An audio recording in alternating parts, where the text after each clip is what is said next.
બનાસકાંઠા જિલ્લામાં કાંકરેજ તાલુકાના મોટા જામપુરની બનાસ નદીના પટમાં બિનઅધિકૃત રીતે રેતી ભરેલા ડમ્પર ચાલકે 3 બાઇક અને દુકાનને અકસ્માત કરી પલટી જતાં સદનસીબે મોટી જાનહાનિ ટળી।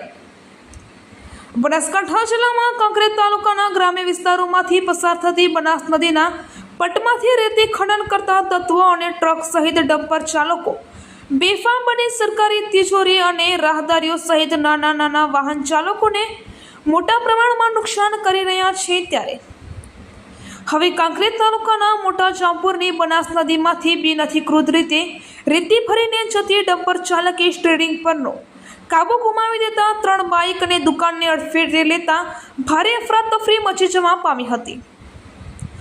જેમાં સૌથી અગત્યની બાબત વિશે વાત કરીએ તો બનાસકાંઠા જિલ્લામાં કાંકરેજ તાલુકાના ખારિયા જામપુર ચોકડી પર ડમ્પર પલટી જતાં સદનસીબે મોટી દુર્ઘટના ટળી હતી। જેમાં એક બાઇક ચાલકને માથાના ભાગે ગંભીર ઇજાગ્રસ્ત હાલતમાં પાટણ ખાતે આવેલ ધારપુર મેડિકલ ખાતે સારવાર અર્થે ખસેડવામાં આવ્યો હતો અને દુકાનના પતરાનો કચ્છરઘાણ નીકળી ગયો હતો અને લોકોના ટોળા એકઠા થયા હતા।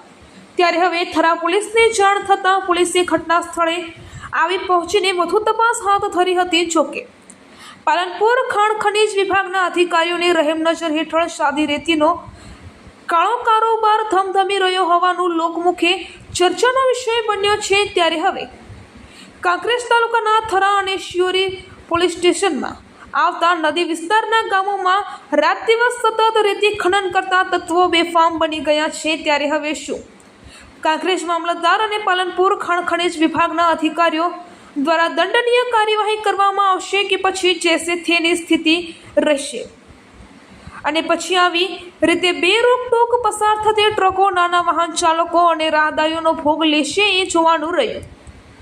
અહેવાલ રામજીભાઈ રાયગોર, કાંકરેજ, બનાસકાંઠા।